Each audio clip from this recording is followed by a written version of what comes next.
بسم اللہ الرحمن الرحیم۔ انتہائی قابل احترام ڈاکٹر جمال ناصر صاحب مہمان خصوصی، محترم وقار احمد صاحب، خواتین و حضرات، سب سے پہلے تو میں دل کی عطا گہرائیوں سے ڈاکٹر جمال ناصر صاحب کا شکریہ ادا کرنا چاہتی ہوں، کیونکہ انہوں نے ہمتاً مصروفیات کو پس پش ڈال کر یہاں تشریف لائے، ہمیشہ کی طرح ہماری حوصلہ افزائی کی، ہمارے ساتھ شامل ہوئے، ہمیں اپنے مفید مشوروں سے نوازا۔ میں سب سے پہلے تھوڑا سا وقت بہت محدود ہے اور کرونا کی وجہ سے بہت محدود لوگوں کو انوائٹ کیا گیا ہے کہ احتیاطی تدابیر رکھنا ملحوظ خاطر تھا۔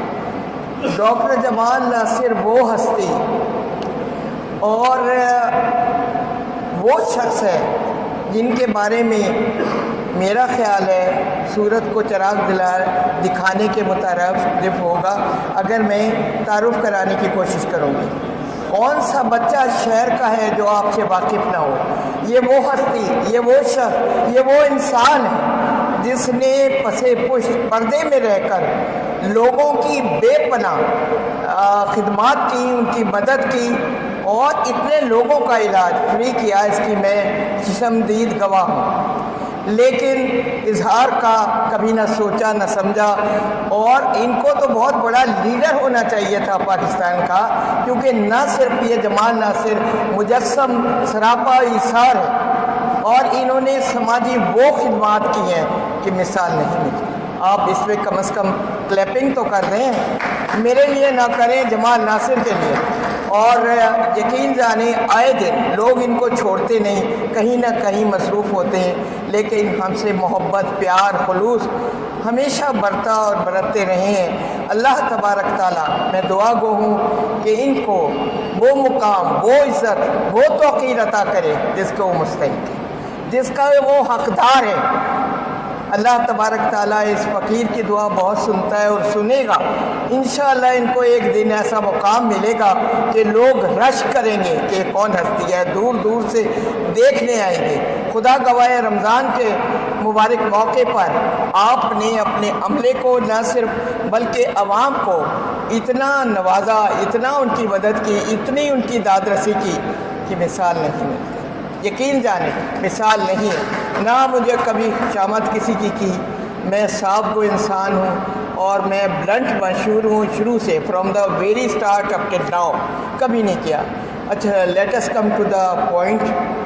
میں تو دل میں بہت جذبات ہیں آپ کے لیے، لیکن اختصار سے کام لیتے ہوئے میں نے آپ کے بارے میں کچھ کہا جو دلی جذبات تھے، جو کہنا چاہتی تھی، جو بتانا چاہتی تھی، لیکن کون سا شخص ہے جو آپ سے واقف نہیں۔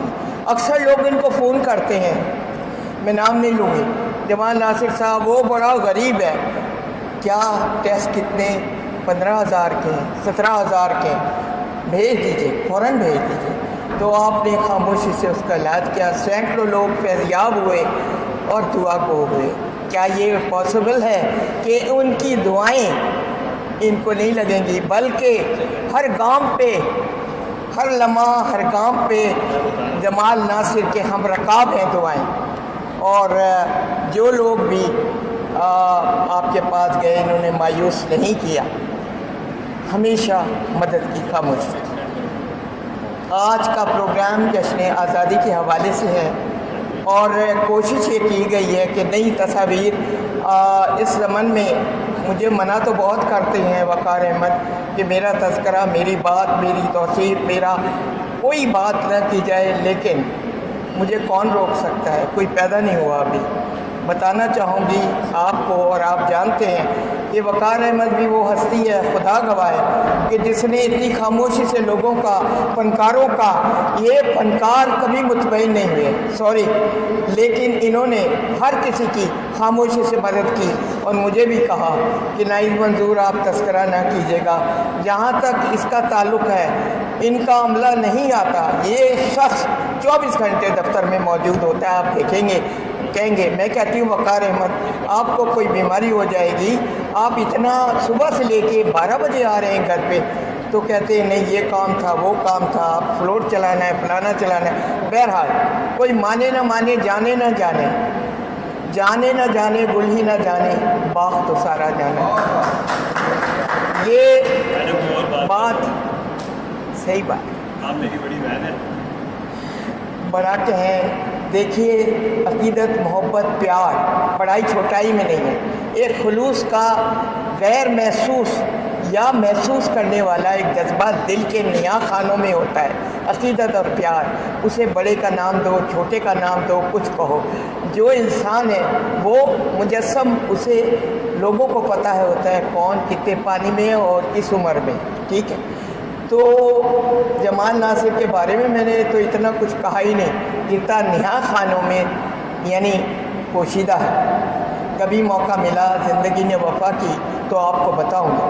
اور یہ بھی یقین کر لیں، میں بڑی بات نہیں کرتی، کہ ان کو وہ مقام ضرور ضرور ضرور ملے گا انشاءاللہ میری دعاؤں سے، کس کے مستحق ہے.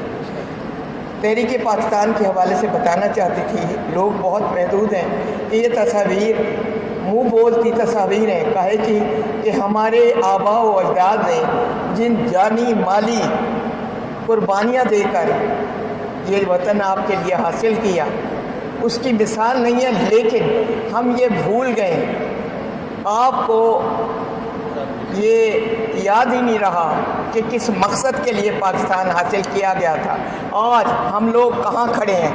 فحاشی، بے راہ روی، فحاشی، بے راہ روی اور انسانیت کے جتنے وہ ہیں سارے جذبے سو گئے. ہم نیکٹ ہو کے آ گئے ہیں سامنے. کیا واقعی یہی قوم ہے جو اقوام عالم میں سربلند تھی کبھی؟ کیا ہمارے قائد اعظم نے یہی خواب دیکھا تھا ہمارے لیے؟ کیا ہمارے لیے جو وطن عزیز حاصل کیا، جہاں ہم آزادانہ سانس لے رہے ہیں، تو کیا یہی مقصد تھا؟ کیا یہی وہ تھا؟ ہمارے نوجوان کہاں ہیں، کس جگہ ہے؟ ان کو تو چاہیے تھا پاکستان کی تعمیر و ترقی میں مثبت خدمات سر انجام دیتے، لیکن افسوس وہ کہیں اور چل پڑے، کہیں اور گئے، راستہ بھٹک گئے. اب اللہ تبارک تعالیٰ ان کو ہدایت دے، اور اللہ تبارک تعالیٰ پاکستان کو ان تمام اس سے محفوظ رکھے خرابیوں سے. اور اللہ تبارک تعالیٰ ہمارے نوجوان لوگوں کو شعور دے، علمیت دے، آگاہی دے کہ ہم اپنا اپنا کردار ادا کر سکیں. آئیے ہاتھ پہ ہاتھ لے کے چلیں اور پاکستان کے لیے اپنا اپنا حصہ سر انجام، ایک ایک بندہ مل کر کتنے مثبت انجام دے سکتے ہیں خدمات. بس یہی میرا پیغام، یہی اسلوب ہے. نحمدہ و نصلی علی رسولہ الکریم، اما بعد، فاعوذ باللہ من الشیطان الرجیم، بسم اللہ الرحمن الرحیم. میری میڈم محترمہ ناہید منظور صاحبہ، میرے چھوٹے بھائی وقار صاحب، پیر عظمت اللہ صاحب، میں سچی بات ہے میڈم انتہائی شکر گزار ہوں کہ وہ، میں اس قابل نہیں، وہ اصل میں میرے ساتھ ان کے ساتھ نا فیملی ڈرامز ہیں، میری بہنوں کی ہیں، بڑی بہن ہے. اس محبت میں بہت زیادہ میری تعریف کر جاتی ہیں، اور میں ان کو روکتا بھی ہوں کہ میڈم اتنا نہ کہا کریں، کیونکہ ایک تو پہلے ہی لوگ ہم سے بڑے پریشان رہتے ہیں، اور میڈم جیسی اتنی عظیم خاتون، یقین کریں میرا دل نہیں ہوتا، میرا بس نہیں چلتا. میڈم اب وہی بات ہوگی کہ میڈم نے کیونکہ میری تعریف کی ہے، میں اس لیے نہیں کر رہا. حقیقتاً میڈم ایک بہت عظیم خاتون ہے، لیجنڈ خاتون ہے آرٹس کے دنیا میں. اگر میں میڈم کو تھوڑی دیر پہلے یہ کہہ رہا تھا کہ جو بڑے بڑے اعزازات سے نوازا جاتا ہے نا، وہ زیادہ تر سفارشی ہوتے ہیں. اصل یہ ہوتا ہے کہ آپ کی دلوں میں، دیکھیں آپ نے جو راول پنڈی میں، مجھے یاد ہے جب جنرل محمد ضیاء الحق کا دور تھا، جب کسی خاتون کو شاید ٹی وی پہ آنے کی بھی اجازت نہیں تھی، اس وقت میڈم نے، آرٹس کا نام ایک بڑا مشکل نام تھا، اس وقت میڈم نے آرٹس کو اس شہر میں زندہ رکھا. اور میں شرط لگا کے کہہ سکتا ہوں کہ پاکستان میں یہ جو راول پنڈی آرٹس کونسل ہے، یہ بغیر کسی سرکاری امداد کے میڈم کی محنتوں اور کاوشوں سے یہاں تک پہنچا. اور یہ جتنے فنکار ہیں، اگر سچی بات ہے میڈم کا یہ آرٹس کونسل نہ ہوتا تو یہ جو ہمارے بڑے بڑے فنکار، جس میں یار محمد صاحب بھی شامل ہیں، اور بڑے بڑے یہ بیچارے ایسے ضائع ہو جاتے. آج اس کے بعد وقار صاحب نے جس طرح میڈم کے اس کام کو لے کے چلے، اللہ تعالیٰ ان دونوں کو صحت کاملہ عطا فرمائے، عزت عطا فرمائے. اور آرٹس کونسل کو دن رات اور اللہ نے مجھے کبھی زندگی میں میڈم موقع دیا تو میں سچی بات ہے میں تو سمجھتا ہوں کہ آپ کو اتنا بڑا میڈل ملنا چاہیے. دیکھیں دنیا کی تاریخ میں آپ اٹھا کے دیکھ لیں، دنیا کی تاریخیں جب سے بنی ہیں، بادشاہوں کے نام بہت کم لوگوں کو یاد ہیں، لیکن جو عالم دین تھے، علماء کرام تھے، جو فنکار تھے، جو محبت کرنے والے تھے آرٹس کی، جو فنکاروں سے محبت کرنے، ان کے نام زندہ ہیں. آج تاریخ اٹھا کے دیکھ لیں، آپ جب بھی تاریخ اٹھائیں گی کوئی نہ کوئی ایسا نام آپ کے ذہن میں آئے گا کہ اگر آپ ساتکین کا نام لیں گی تو اس سے بڑا اس کو پتہ ہی نہیں ہے کس کالج سے پڑھے ہوں گے، کس حکومت سے، لیکن ساتکین کتنا بڑا آرٹسٹ تھا. اس طرح کے بہت بڑے بڑے لوگ ہیں. اس لیے ان چیزوں سے بہرحال اصل موضوع کی طرف یہ آتا ہوں کہ یہ ملک آج میں جب تصویری نمائش دیکھ رہا تھا تو یقین کریں بہت خوشی ہوئی. اس کی وجہ یہ ہے، خوشی بھی ہوئی اور ساتھ یقین کریں میں دل کے آنسوؤں سے رو رہا ہوں. اور اس کی وجہ یہ ہے کہ یہ سارے منظر جو تھے نا، میں نے دیکھے تو نہیں ہیں لیکن اپنے بزرگوں سے سنے ہیں کہ جب ہمارے لوگ انڈیا سے آئے تو وہ اسی طرح کٹ پٹ کے آئے تھے. پوری یقین کریں میرے رشتہ دار جو تھے جب آئے تو پوری ٹرینیں لٹ گئیں. اور میرے دادا کو مجھے تو اعزاز حاصل ہے کہ مولانا محمد علی جوہر اور مولانا شوکت علی جوہر کے ساتھ تحریک خلافت میں بڑے زیادہ کام کرتے تھے. پھر مجھے ایک اور اعزاز حاصل ہے کہ لوگ کہتے ہیں نا قربانی کیا ہوتی ہے. میں اکثر بتاتا ہوں کہ میری والدہ انڈیا کے اندر شہزادیوں والی زندگی گزار رہی تھی دہلی کے اندر، لیکن پاکستان کی محبت میں جب وہ آئیں تو سب کچھ لٹ گیا.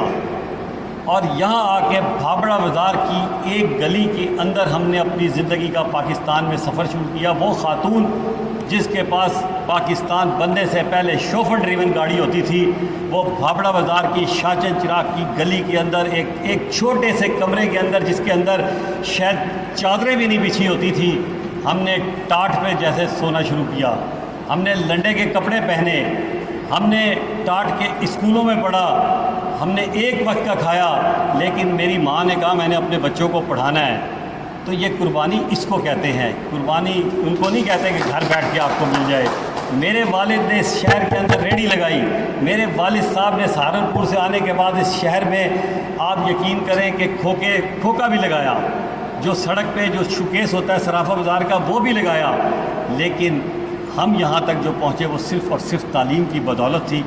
اور اللہ تعالیٰ نے ہمیں بڑی ہمت دی. تو ہم نے بھی اس ملک کے لیے، جب ہم اس ملک کو جس دن 1971 میں یہ ملک ٹوٹا تھا تو یقین کیجئے بڑی تکلیف ہوئی تھی. ایسا لگتا تھا کہ اپنا کوئی جسم کا ٹکڑا ہو گیا ہم سے جدا. آج بھی جب ہم اس ملک کو برے حالات میں دیکھتے ہیں، لیکن مجھے اللہ کی ذات سے امید ہے کہ اس میں لاکھوں لوگوں کی قربانیاں تھیں، لاکھوں عورتوں کی عصمتیں بیچاری لٹیں، لاکھوں بچے جو ہے وہ قتل ہوئے.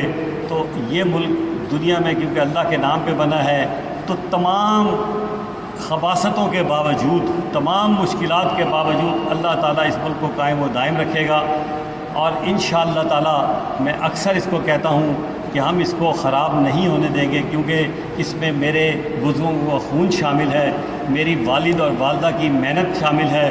انشاءاللہ تعالیٰ ہم اپنے آخری خون کے قطرے تک اس ملک کے لیے جو کر سکتے ہیں کریں گے، اور لوگوں کو انشاءاللہ تعالیٰ اس کو نقصان پہنچانے نہیں دیں گے.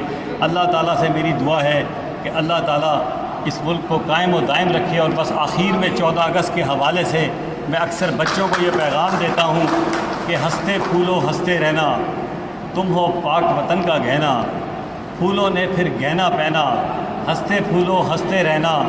پھول ہیں تھوڑے خار بہت ہیں، پردے میں اغیار بہت ہیں، آپس میں مل جل کر رہنا، ہنستے پھولو ہنستے رہنا. پاکستان زندہ باد.